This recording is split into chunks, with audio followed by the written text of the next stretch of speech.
Hey everyone, how's it going? It's Anthony Cosenza with the Orange and Black Insider Bengals podcast coming at you live once again.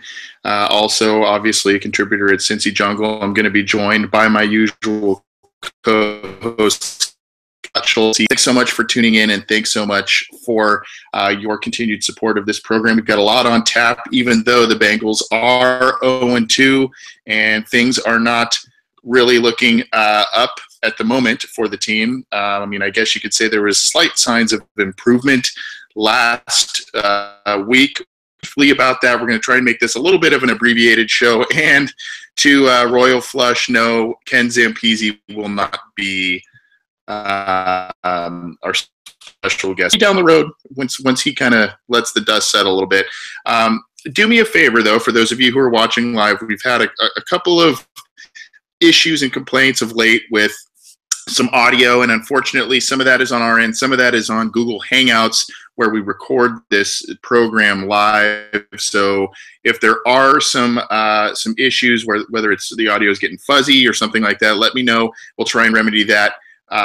In the middle of the show, you don't have to wade through some of that stuff, and obviously those of you who are watching live don't have to, you don't have to listen to some static and all that kind of stuff. Our apologies on that. We're in the middle of upgrading some equipment, and like I said, Google Hangouts sometimes isn't the most user-friendly thing. Internet connection speeds and the fact that Scott and I and others talk across the country. Sometimes, technology has its moments. So we apologize for that. Please continue to keep listening to us. We hope you enjoy the program, regardless of a couple of those news we've had to our attention. Again, my co-host Scott Schultz is going to join me in just a minute here. What we're going to talk about, we're going to go briefly over the Texans game and just some that's going to feed into a conversation to Bill Lazor's promotion to offensive coordinator. We're going to talk about preview the Packers game, and then we're going to try and get to some fan questions if we have time. We already have a couple of things queued up to us, so we're going to try and get this on the air as well, Cincy Jungle comment stream, or in our live YouTube chat with other Bengals fans. Leave them there. We're scanning there, seeing if there's some good ones we want to answer on the air. So feel free to leave those. Again, if there is an issue with the audio or anything like that, issues with the audio, let us know. We'll try and reset, reboot, and get things in order. But that being said, appreciate some of you who are different time than usual when we record. Let's just dive right into the Texans game briefly. It's obviously the offense struggled. Obviously, the offensive play calling was an issue. Andy Dalton didn't turn the ball over this week, which was nice to see, but some of his receivers had trouble getting open at times. The protection, once again, was lousy. And really, even his best play of the game, really, one throw to Alex Erickson for 37 yards, and then another throw to A.J. Green that was basically just a jump ball down the middle of the field, underthrown. Green makes a nice play. I don't want to go too far into the X's and O's and every little thing with this game, and I think for the most part now, especially with the new offense, a little bit of the same thing in terms of film study and all of that stuff. So I don't want to go too far into it, but there's issues that obviously keep popping up with this team, and unfortunately, it hasn't gotten better. Things haven't really been the same since that was, whether you want to call that a hangover, whether you want to call it just a fact of attrition in terms of free agency and all of that. It's probably this team is just not the same. They don't look confident. They don't look like they know what they're doing, especially on the ball. It was refreshing on the positive side to see Adam Jones come back and play a pretty decent game. He was beat a couple of times on defense. Did make Deshaun Watson only threw, I believe, for 125 yards. So he and the defense did their job. In 2 weeks, with Bengals times and 2 more turnovers on downs. The Bengals turned it over 6 times and then 2 more turnovers down, letting up 16.5 points per game on defense. Now, that's pretty good when you think about all things considered. Obviously, they are at home. When you let up 16.5 points a game at home, usually you're kind of expected to win. And just isn't doing its part. Randy Bullock had 3 for 3, a 3 for 3 night on field goals, so that was good to see. If he wasn't doing his part either, that just kind of adds fuel to the fire. And then obviously, the fact that the Bengals lost to the Texans again, the fact that the Bengals lost on primetime again, the fact that they lost to the Texans on primetime again, all of that just kind of spells, a lack of preparation. Sure, there are obvious matchup issues, and that's just kind of how sometimes it goes with playing a certain team. Sometimes you just don't match up well against a certain team, whether it's their scheme, their personnel, what have you. So that was very disappointing again. And then obviously the aftermath, not really the Zampese thing. We'll talk more a bit, but more about the AJ Green going off about, we need to get the ball in the hands of Baker Patrick saying we suck. Carlos Dunlap making some comments. Tyler Boyd now this week after he was mysteriously benched on Ross after his fumble. He kind of he alluded to the fact that Ken Zampese really complicated things and really made sure that guys were micromanaged, and that maybe wasn't the case with previous coordinators. Each player responds a different way to a coach. It just kind of depends. But those are obviously some of the takeaways, and Greg L took the words out of my mouth, and so did the Bullfrog 24, held them to 13 points without Vontez. Great. Greg L says defense is good even without Vontez. So yeah, at least they get him back at some point. After this game coming up, and then stout than they've been. But they're getting to the passer. They're holding points. Geno Atkins is playing some of the best ball. So they played in the offense that has been the Achilles heel so far in these first 2 games.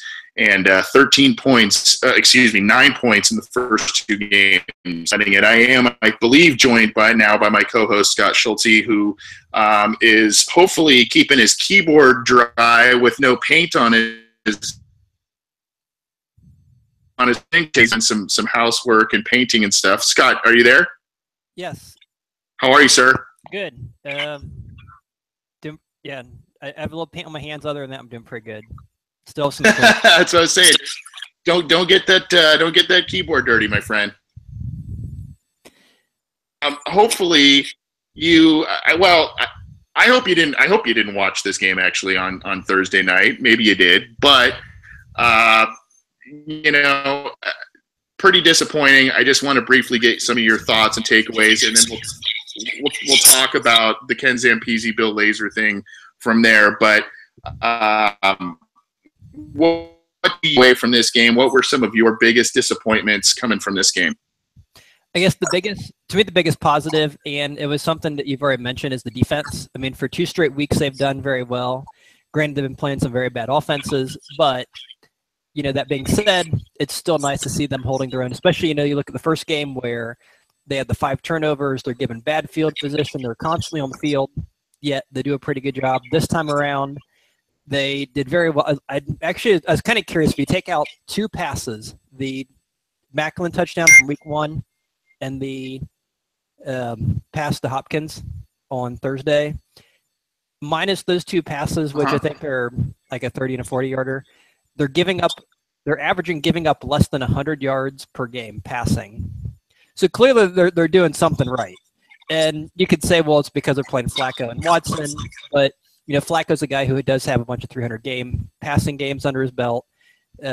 Watson was taken the first round for a reason. So you figure, it's not like they're facing Achilles Smith or anyone. So I think that's very encouraging. And And I think their encouraging thing was the young guys, when they do let them play, I think we'd probably argue whether they let them play enough. But when they do let them in, the guys like Lawson and Smith and Willis, they've been doing a pretty good job of doing what we expected them to do, what we've done in OTAs, what they've done in training camp. That these guys look like pass rushers, that the ones we expected them to be. So I don't really have anything positive to say about the offense other than it was just, yeah. I mean, there's just really nothing you can say about that. And I think it's probably been, beat to a pulp several times over on the Cincy Jungle site that there's just a lot of struggles on that side. And I'm sure we'll hit on that a little more when we talk about Bill Lazor. But so I just want to focus on the defense. I was happy to see they looked very good, and I was happy to see Randy Bullock made 3 kicks. I've, this podcast I've gone over several times saying I, prefer Elliott over Bullock. Bullock was 3 for 3, and Elliott missed a kick for the Eagles. So perhaps they did make the right decision.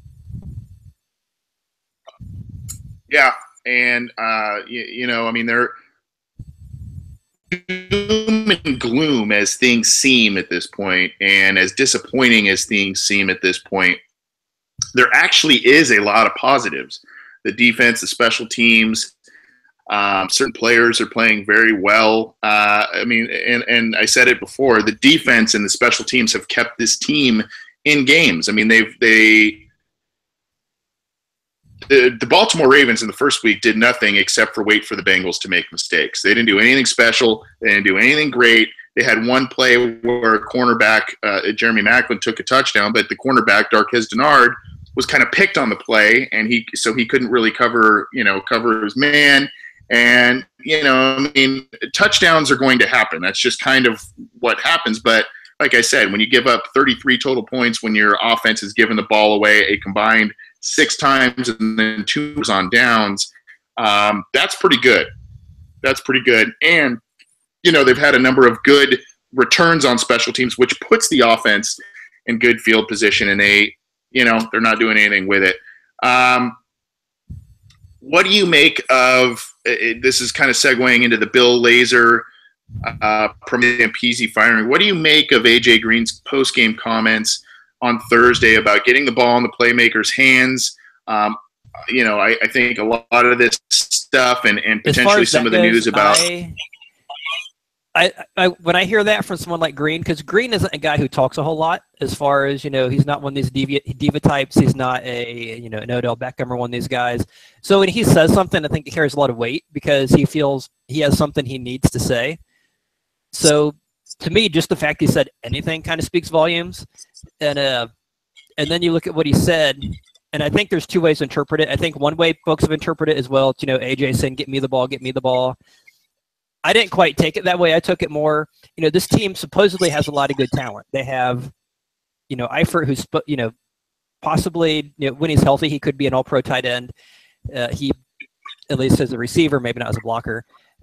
He's very good. Obviously, the things we've seen in Joe Mixon in training camp preseason, he looks like the best running back. But yeah, he's not getting a lot of touches. Obviously, if Tyler Boyd is supposed to be, this second-year player, second-round pick, you would expect to see him at least playing. You'd expect to see John Ross get more than 1 carry or 1 reception and not benched right away because he does have a fumble.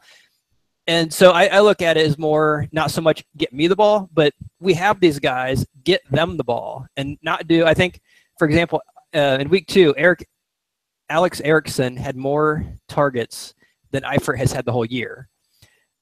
That's not really the breakdown you want to have. You don't want to have, your 5th string wide receiver getting, more looks than your supposedly great tight end. That, there's a disparity that's there. And I to me, that's what the comment seems to be speaking to is we have these good guys and we have other guys. Get all these good guys the ball, which obviously is me, AJ Green. It's also, Eifert, LaFell, Ross, Boyd. We have these guys. Someone getting them the ball, and then when we're running the ball, let's see. And I think Mixon is leading the team in rushes. Granted, a lot of those are in week 2, late in the game, so we kind of build up some meaningless rushes at that point. But to me, it's not so much me. It's all about me, but it's about we have these good guys. Please get them the ball. Let's not repeat what I think it was when they won the games when they played Houston in the playoffs and they got beat. And I think in the first half they'd targeted Adrian Green 0 times. And so, yeah, I'm just hoping it's that they take that lesson. Obviously, you hope Lazor finds a way to get the balls to the people who should have these balls, which is, that's why you have them on the teams, because you want the ball in their hand. Yep, and it's a double-edged sword, really, when you have that many weapons, because there's only so many footballs and so many around on it, many talented guys. But I mean, you've drafted these guys for a reason. You supposedly have, even though you may go this best player available type of strategy in the draft, you brought these guys in for a reason. So you would hope that when you're drafting them, how you use them. Now, that vision may never fully come to fruition. You may have to deviate from that a little bit, but used well last year, I thought, and then all of a sudden this year he disappears. You mentioned the disparity between the looks for Eifert and Erickson. To Erickson's credit, he's made a lot of plays already this year. Now, it hasn't really done much on the scoreboard, but when they've called his number, he's actually played pretty well on offense, on special teams. I mean, he's made some plays already this year, but you're correct. Just the benching of Boyd and Ross last week really made me question the team did as well, because Ken Zampese, just 18 games into being the team's offensive coordinator, was let go after Thursday night by Bill Lazor, the quarterback's coach. I've got a couple of questions here, Scott, for you, and I'm really curious to know about this. Number one, the offense is mightily struggling right now, and Zampese was having trouble getting the ball to certain targets. Andy Dalton's coming off a 4,000-yard passing season with a lot of guys injured last year. And yes, the team is struggling big time these first two games. Was the hook pulled, and this may not be a popular question, but it's one that needs to be asked. I mean, was the hook pulled too early on Zampese, or do you think it was like, hey, it's time? I'd say it was definitely time. I mean, we were saying this last year. The offense was stagnant last year. It was flat. They seemed to have trouble getting in sync. It looked nothing like the offense from 2 years ago. It just seemed like, for whatever reason, Ken Zampese's offense just wasn't able to put it together. And then you see the first two games this year, the thought is, okay, we have AJ Green back, he was out. We have Eifert back, he was out. We have this Joe Mixon guy. And they regress and they get worse. So you take an offense that was pretty good in 2015. They were one of the top scoring, offenses in the league. They go to 2016, put a new offensive coordinator in who had never done it before. He struggled. You can, he's new at this. He's never done this. He's struggled. Some of the guys got hurt. We'll chalk that up. Come 2017, now we have everyone back. He's had a year to figure out what to do. Now we're going to be pretty explosive. And it just, it went the wrong direction. And I assume the Bengals saw that and said, now, wait a second. We were expecting, last year to be the learning year, this year to be the year you put it together, not last year's the learning year and this year's the year, you get even worse at it. So I think they made the right decision, and I don't think it's enough of a decision. I think there's more that needs to be done, but at least it was something that I think needed to be done last year. And at least and to their credit, they said, we're going to give him more in a year. We want to, he was very new at this. We've lost and that's the other thing too. This team has lost a lot of coaches. They have a lot of brain drain over the past 5-6 years. A number of head coaches from this team: Jay Gruden, Hugh Jackson, Mike Zimmer, Vance Joseph, and then a lot of the assistants, Hayes and some of the others who have disappeared and gone other Carrier, and these, they've had a lot of guys leave, and at some point you can't lose so many people and then just replenish. I mean, they talk about Alabama, Ohio State, USC schools. They just every year you lose, these 5 first-round picks. You just plug them back in. Well, the schools don't do it every single year. Eventually, they get to a point where we've just lost so much. We have that down year or two, and it almost feels like that's happened with the Bengals and the coaches. They've just lost so many good coaches over the past 5-6 years. They just don't have the guys in place to replenish that. And obviously, you hope they can fix that, but until they do, you look on the field and you see what's happening. Yep. And just real quickly to backtrack, just a tiny bit with you in the YouTube chat saying AJ Green is a great guy, plays with a lot of heart, and has never been a diva. If he's pissed off, yeah, we have a serious problem that needs, maybe that was obviously maybe one of the small things that played into the corner. The reason I kind of asked that question about Zampese, and I do agree made, and I do agree with you as well that more changes probably need to be made, whether it's scheme, more coaching turnover, potential personnel changes and philosophy changes, that sort of thing. But I do just, 18,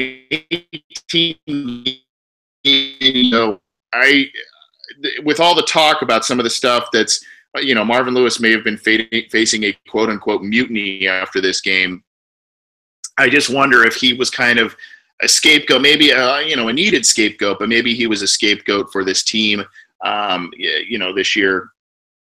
Just a question there. Now, what do you think Bill Lazor, and I don't know if you've read some of the stuff from Joe Goodberry, who's been on this program on Twitter, but he's apparently looked at some stuff with Lazor when he was with the Miami Dolphins and liked what he saw there. But aside from everything and get the ball to the playmakers, what are some of the biggest corrections you see that needs to be made with the scheme?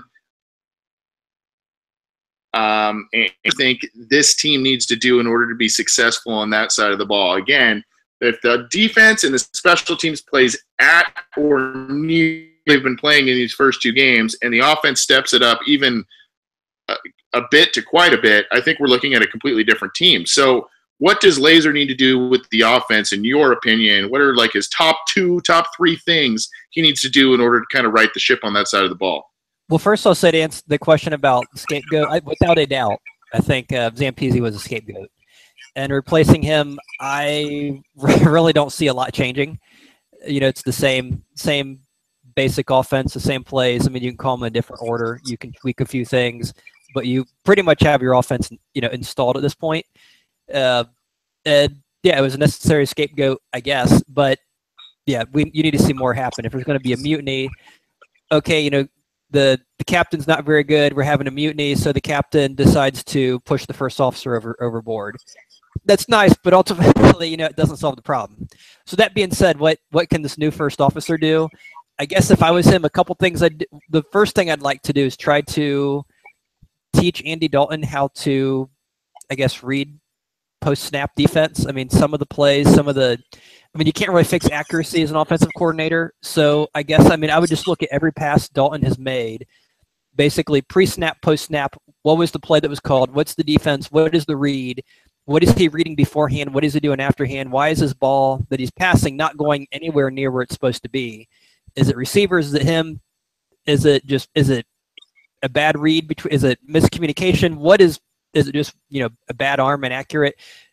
First thing I try to figure out is what in the heck is happening with these passes that aren't going anywhere near where they're supposed to be going. Why are all these deep balls going nowhere near the receivers? Why are, the plays where, the defense shows you one thing and then, you have the snap. And so obviously this is the hot read and you throw it over here in double coverage. And, those kind of things that you're just like, to figure out what is happening with these passes and get that fixed. I think that's got to be the most important thing. And people have talked about the pass protection.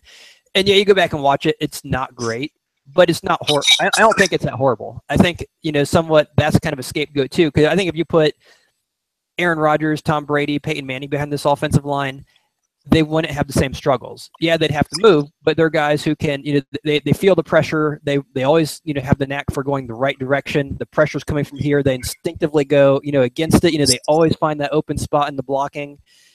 And it might just be they play the game at a higher level and they not just see what's happening, defensively covering the pass, but also with the rush. And they know when the pressure comes, where to step up, how to avoid it. Or obviously someone like Aaron Rodgers, he could just run and get away from it. But I guess those would be the biggest things I'd look at I guess that'd be the first one, without a doubt. It's fixing the passing game, figuring out what is happening with these passes, where are they going, what is Dalton doing? Is it, like that one player said, is it too complicated? Are the people just, is he just regressing? And I mean, it could be something like a Mark Bulger situation where he was an adequate quarterback. He had good weapons around him when he took over for Kurt Warner in St. Louis. He had a couple good years, was never great. And then, after he'd been in the league 6-7 years, he just kind of regressed and dropped out of the league. And I don't know if Dalton's doing that. He's 30 now. I mean, we usually don't talk about quarterbacks hitting a plateau when they hit 30 like running backs do, but it could just be Dalton has just, peaked and is dropping as far as his production and performance. So that's number one. So he has to figure it out. Number two, for me, I'd say pick a running back and go with him. I mean, I know you can kind of rotate him in and out to a degree, but at some point that you have to pick a guy, you have to establish some sort of consistency, give these guys a chance to feel the defense, to feel the blocking, to get in that game rhythm and do what you have them to do. You have three of them. I think that's too many. You have to make a decision and go with it. To that point, Scott, in the Cincy Jungle comment thread, we have Darkest Deity asking a new coordinator to use Mixon as the main running back. Is he the guy that, I mean, he obviously has, I would say at this point, based on what we know from Hill and what we know from Giovanni Bernard, Mixon has the most upside, I think, at this point. I still think Giovanni Bernard has a significant role in this offense. He's what you want to use him for primarily, but he is a decent pass protector, especially for a guy with his size. And obviously he's very exciting in the passing game, can run the ball pretty well also. So I think, passing game, all that stuff, he has a role. But do you think Lazor is going to say, you know what, first things first, based on what you're saying his priority should be, Mixon's the guy and we're committing to 15 to 20 touches plus a game, or is it still going to be by committee, you think? I think, at this point, I think you have to say it's Mixon. I mean, even if you don't like Mixon, just the fact that Hill's probably going at the end of the year because you're not running, this three-headed system's kind of silly. He's going to go somewhere, probably get a little more money, be a starter. So he's out the door. You have nothing to prove by continuing to put him out there. You know what you're getting. He's, other than that half of 1 year, he's, 3-yard in a cloud of dust kind of runner. He's a guy who generally isn't going to create if he doesn't have the blocking. We don't have the blocking. You have Giovanni Bernard locked up for a few years. You have obviously Mixon locked up for a few years. So let's see what we have going forward. And those, like you mentioned with Bernard and, and Mixon, those are your two guys after this year. You're already 0-2.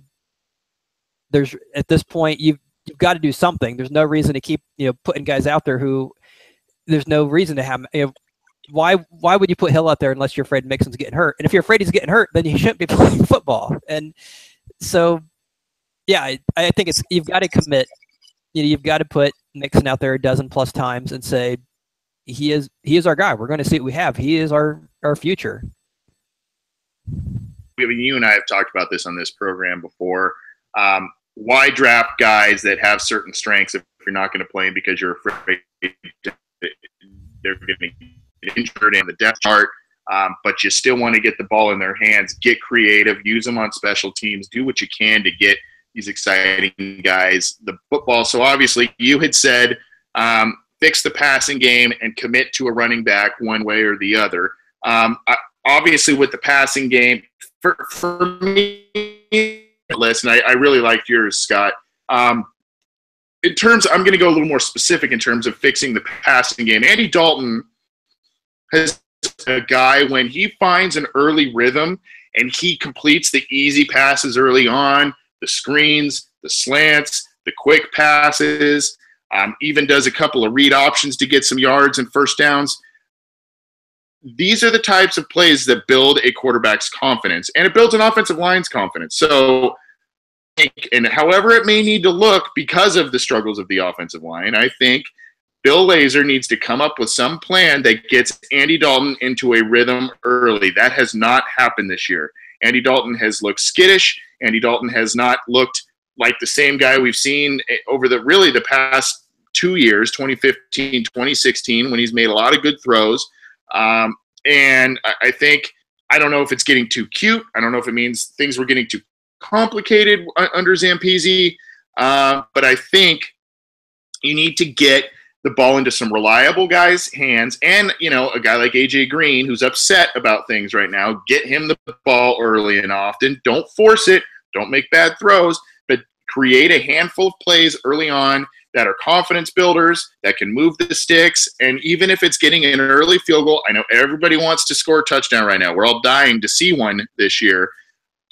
I know that, but you kind of got to do small building blocks right now. I don't think the expectation for Lazor should be to come in and all of a sudden the Bengals put 40 on the Packers this week. That's just not realistic. Could it happen? I guess, but it's just not really realistic. I think, we got to kind of think about building blocks here. And to me, Dalton has always been a rhythm, get confidence type of quarterback. And then he really, opens things up. The defense kind of backs on its heels a little bit.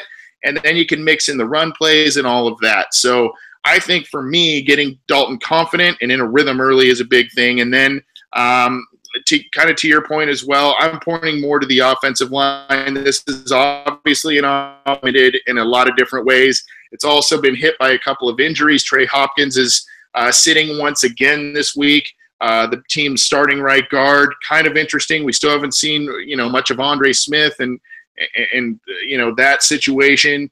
Whether it's a reshuffling and getting other guys in there and whoever else, maybe the Bengals re-signed J.J. Dillman on the practice squad. Maybe he's a guy you promote at some point and look at whether it's now to make things work or really dumbing down the playbook and really doing things to play to this offensive line strength. They do have strengths, and like Scott, their offense where, Andy Dalton at times this year has felt some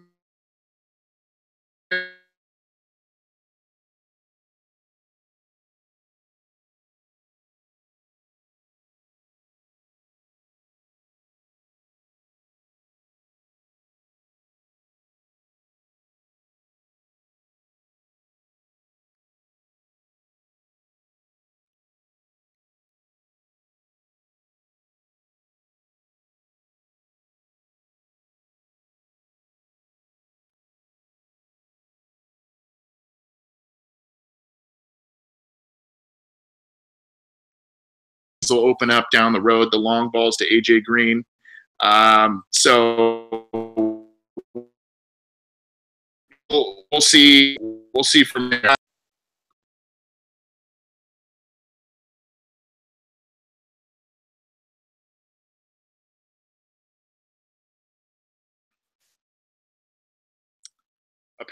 Apparently, we lost audio and video. Can you folks fresh, please? Can you hear me, Scott? Yeah, I hear you. I think it's Google Hangouts just hates us because apparently it's a Steeler. I think it was developed in Pittsburgh. I gave people a warning at the beginning of the show that unfortunately, Google Hangouts kind of gets a little tweaky sometimes. So my apologies to those folks. I don't know where we left off or where you caught me, Scott, or where did you hear where I got cut off? I didn't catch that.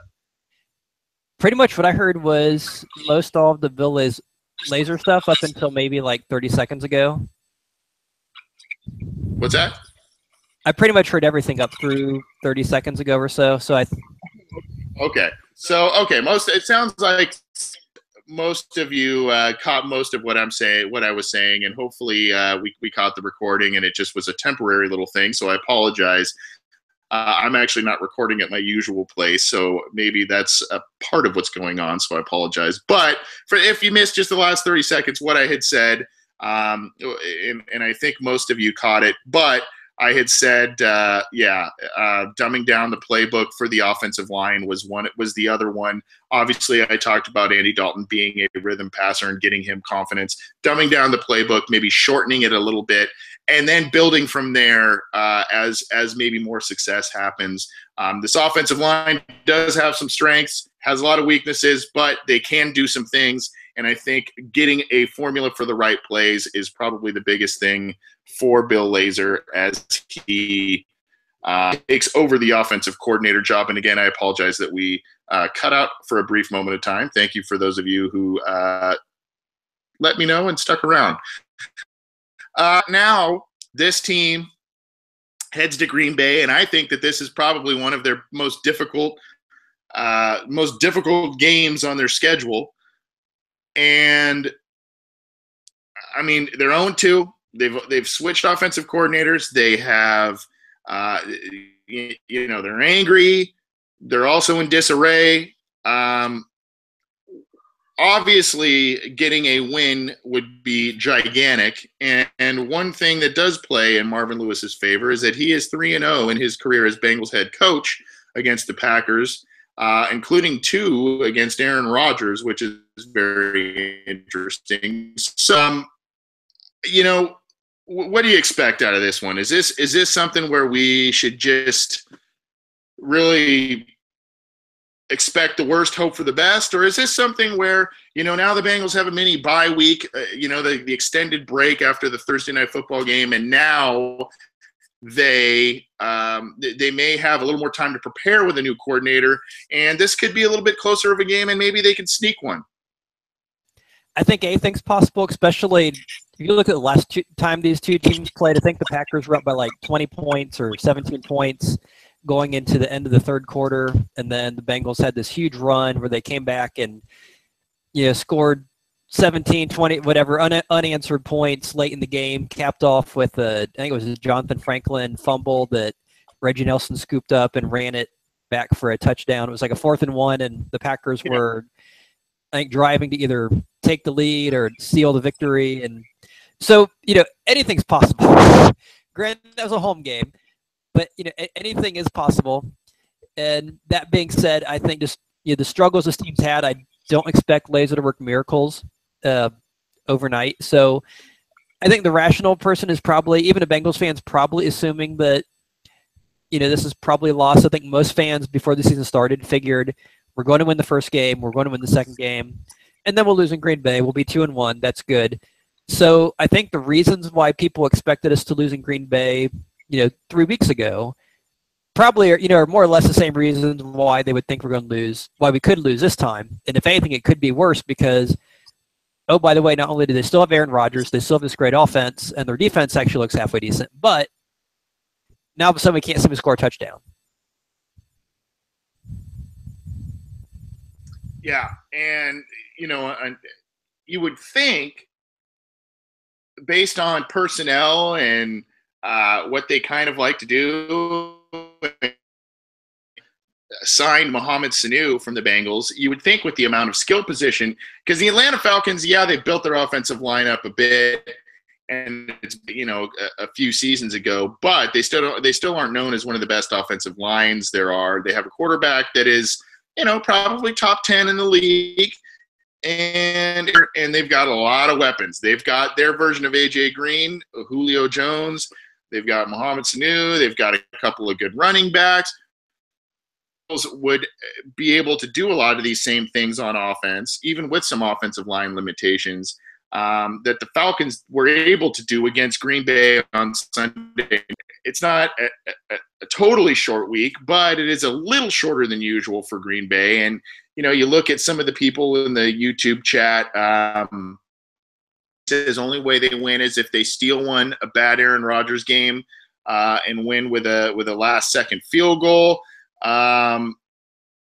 We had Christopher Francis saying Vegas says bet on Bengals to cover, expecting a close game, probably Green Bay win, but still expect it maybe to be a little closer than we think.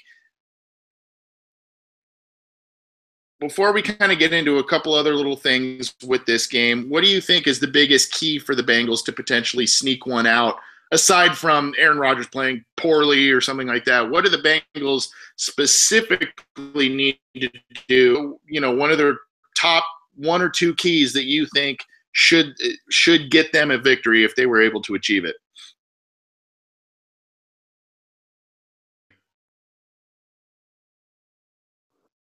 You're muted. Sorry about that. Everything I said was golden. Now I'm just going to give the crappy version. Now it's all blown to hell. Yep. Basically, I would say pressure and contain on Aaron Rodgers is the one single key to winning this game, because their defense is decent, but it's a defense you can score on. Obviously, a team that scored zero touchdowns, maybe not, but it's a defense we can get some points on. But that being said, we have to stop that offense. You look at their offense this year; Aaron Rodgers is averaging 46 pass attempts a game. He's carrying their offense. They're struggling running the ball. They're averaging like 3.3 yards a carry. Ty Montgomery, the converted receiver, was great last year. This year he does have a lot of touchdowns, a lot of receiving yards, but they just can't move the ball on the ground. And I think our defense is good enough that we can stop a running game. We've done it for 2 weeks. We can stop a running game that can't run. So, but the big thing is, can you stop this team that's going to throw, has no fear of throwing the ball 40, 50 times? And if we can get pressure on him, which hopefully would keep guys like Jordy Nelson and Randall Cobb from getting you deep, force him on short stuff like Martellus Bennett, who apparently has become a drop factory of late. Force things short and underneath where you're not giving up the big play. And then when you do get pressure, when we have guys like Geno Atkins blowing through there, and if we're playing, Willis and Lawson and Dunlap coming in, that hopefully it's not one of those things where, okay, you get that pressure and then you leave a lane wide open and, Rodgers runs for 10 yards, gets a first down. So if you can pressure and contain, I know it's easier said than done. Obviously, every team wants to do that. But to me, that'd be the single biggest key. It's, can you put pressure on him, and can you contain him and keep him from scrambling when you break the pocket down? I mean, and not give him that easy lane to run. Yeah. And there's a lot of people in the YouTube chat that agree with you, James Napke.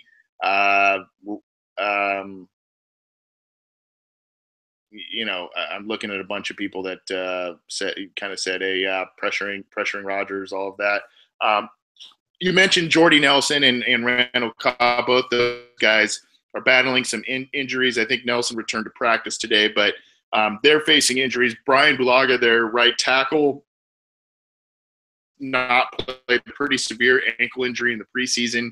Did not need surgery on it, but they're he's essentially been out for about a month now. We're not really sure what's going on, if he's going to play this week, or if backup Kyle Murphy, who started the first 2 games, is going to be starting there. We'll see. I love use it as my key, and it's from our good friend Royal Flush 513. Third down conversions. I love that. That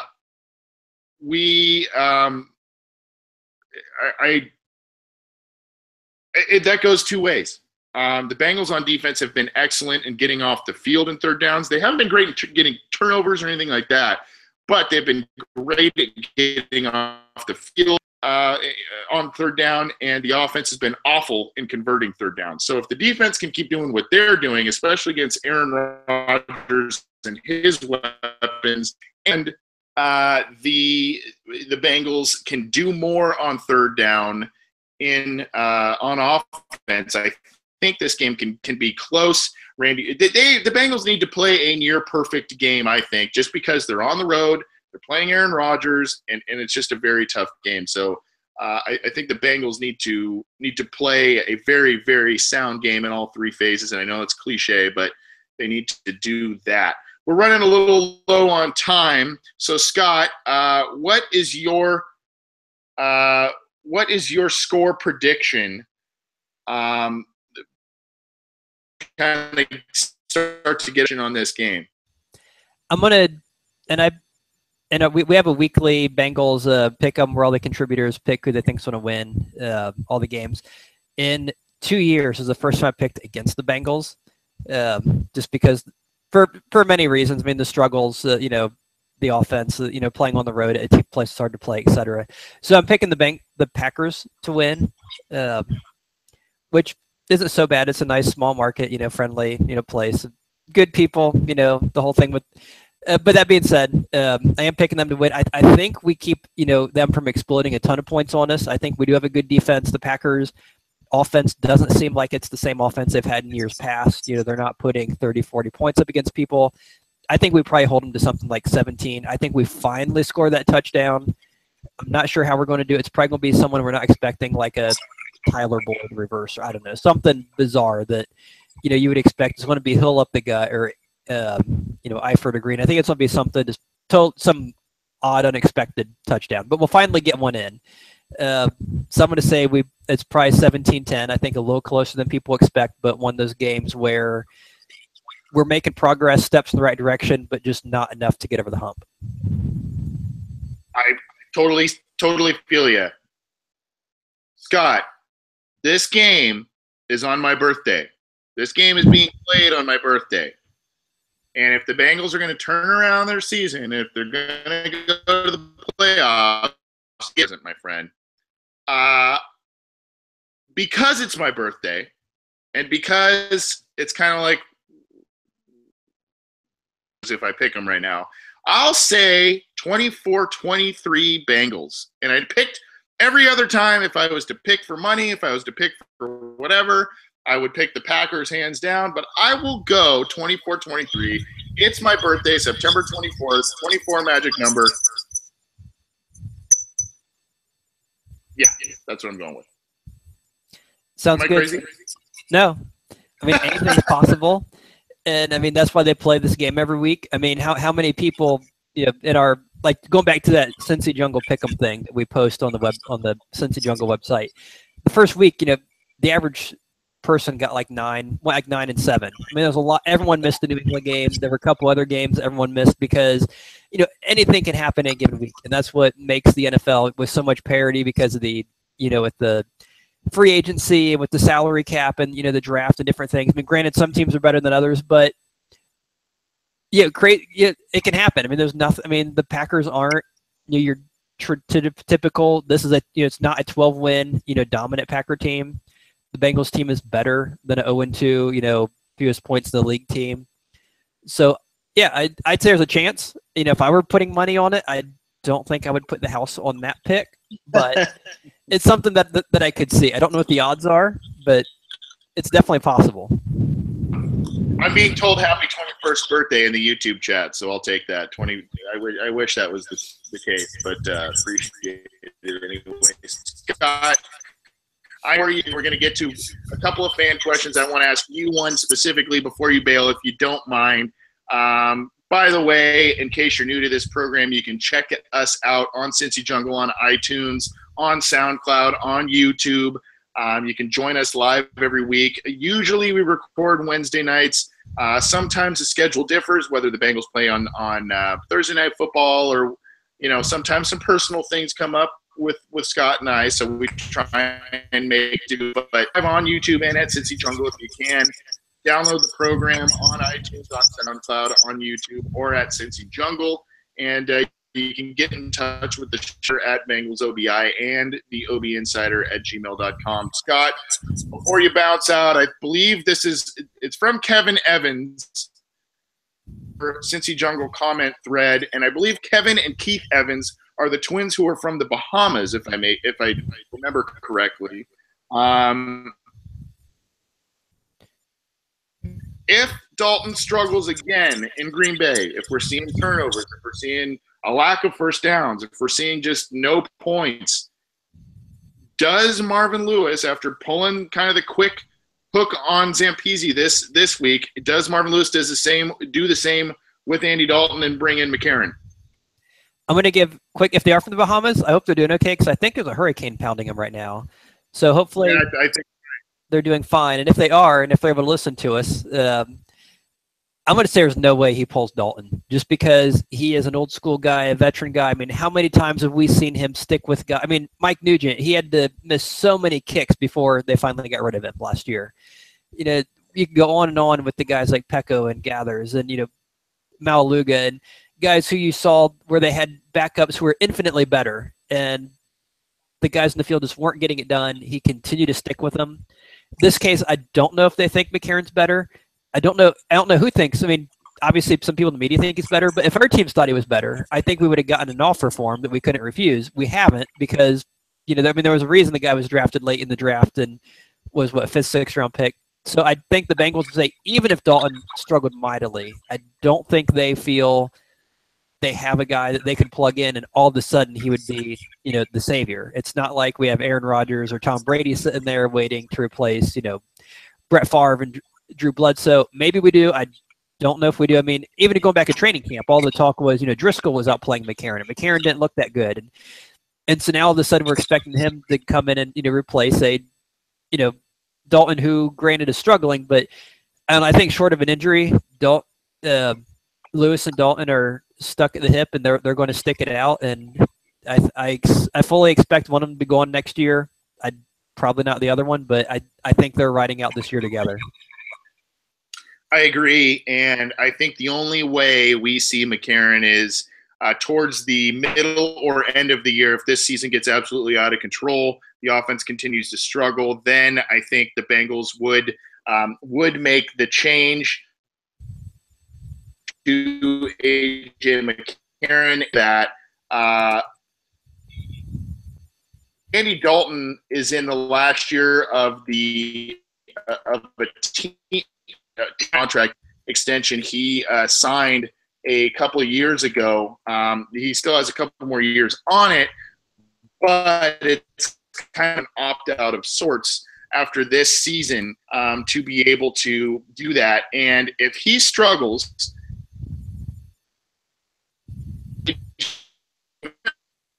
the agent, and if he struggles throughout the first portion of the season, first half of the season, then you bring in A.J. McCarron. It's kind of like, well, look, we've seen what we have from Dalton. We know what he's done with this team. Some good things, some bad things.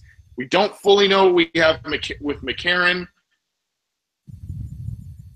What's going on with the head coach, because he's in the last year of his contract as well.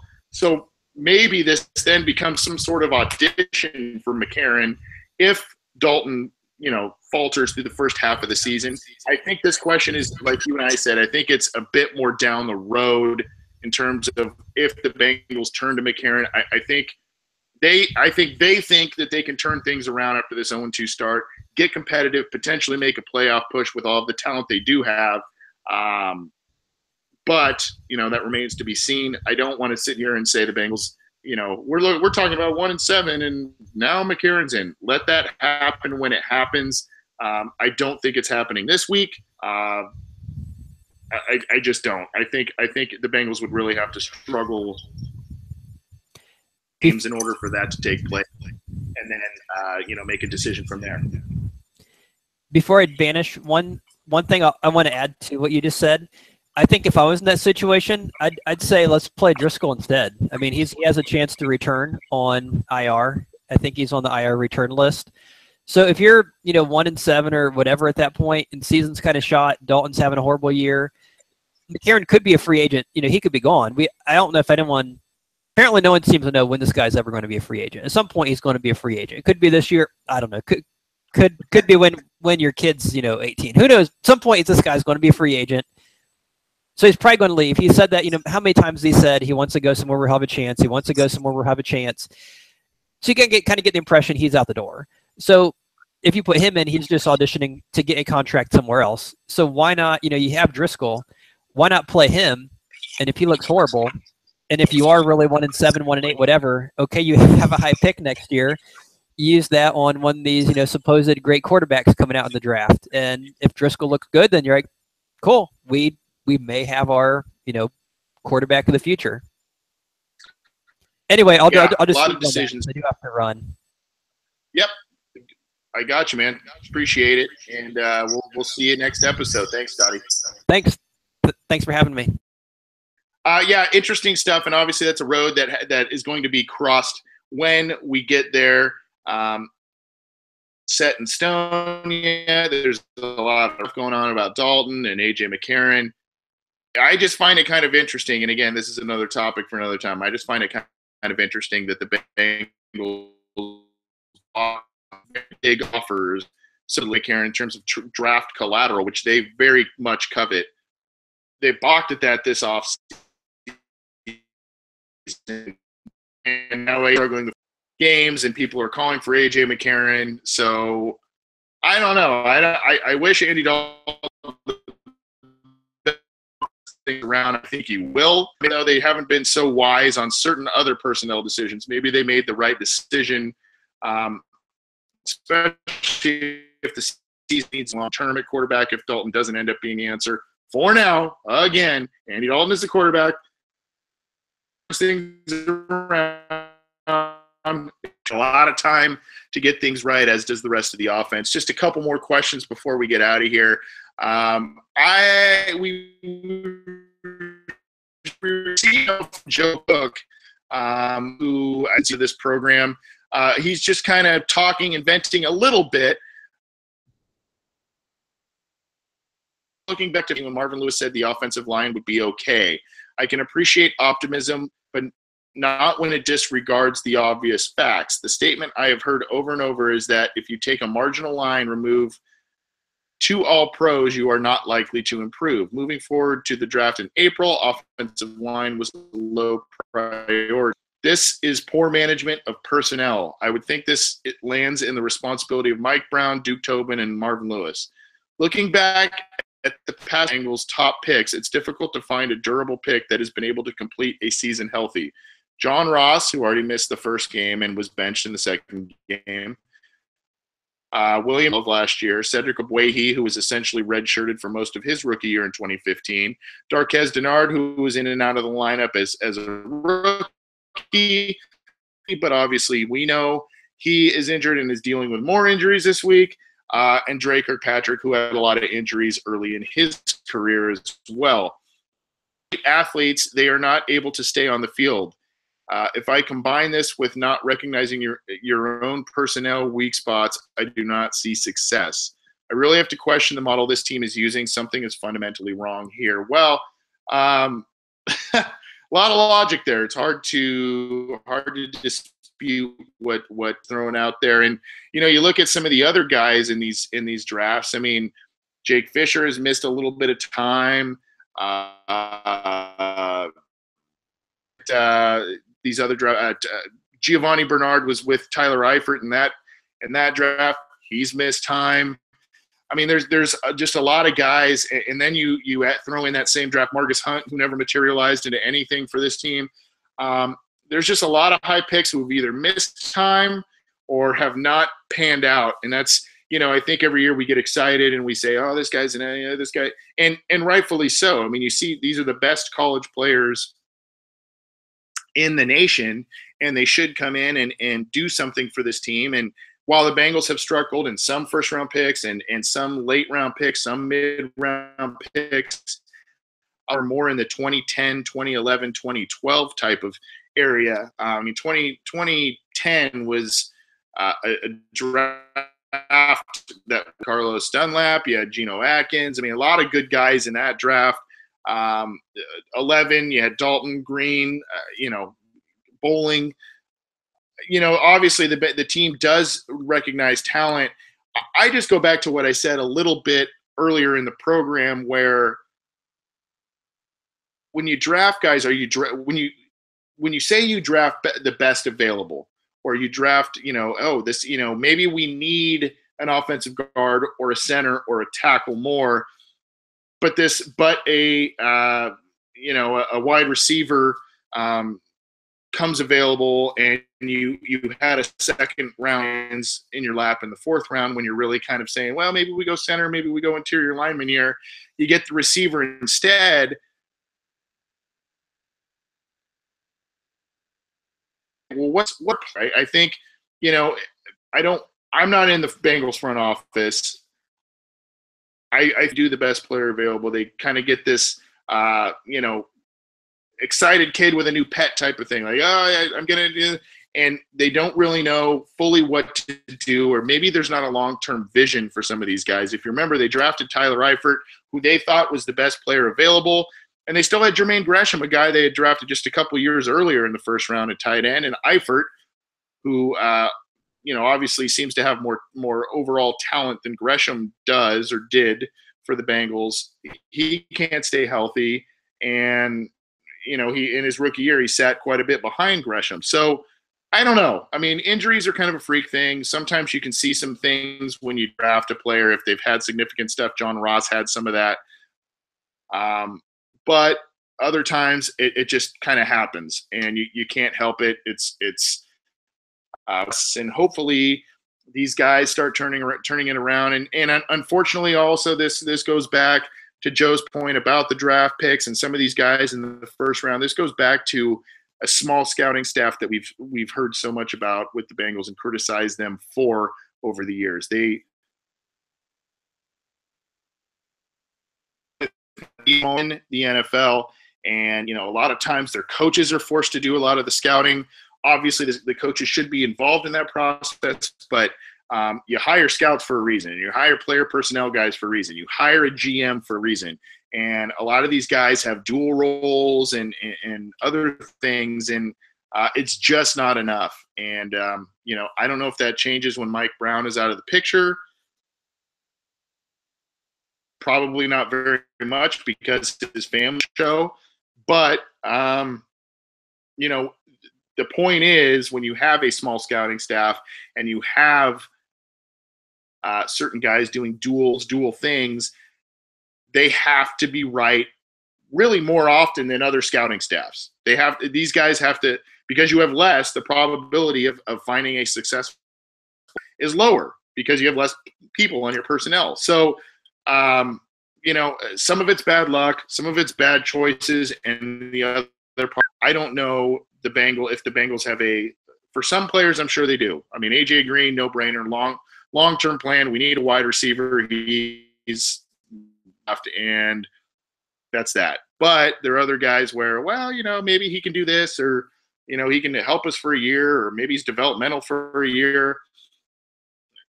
It just kind of depends. But the Bengals need to – we've long talked about Marvin Lewis about being this great draft evaluator, this great talent evaluator, and it's true, but there are other times and in big picks that it's not true. You can go back to Keith Rivers. You can go back to there's a lot of players that this team is with in the Marvin Lewis era.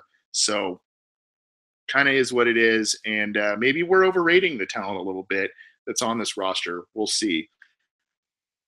Well, guys, we're going a little long. It's Anthony Cosenza with the Orange and Black Insider. Thanks so much for tuning in. I know we started a little later than we usually do. Appreciate it for those of you who tuned in, bringing your questions in. My thanks to my co-host, Scott Schulte. Let's hope the Bengals start turning things around soon, starting this Sunday against Green Bay.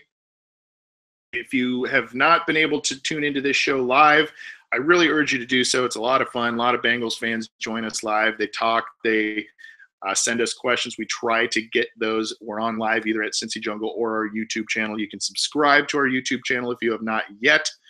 All of our content is also on iTunes, YouTube, SoundCloud, and on Cincy Jungle. And you can get in touch with us, as always, at theobinsider@gmail.com or on Twitter at BengalsOBI. Peruse the comments in our YouTube channel and all of that. So thank you so much for tuning in. Have a great rest of the week and a great weekend.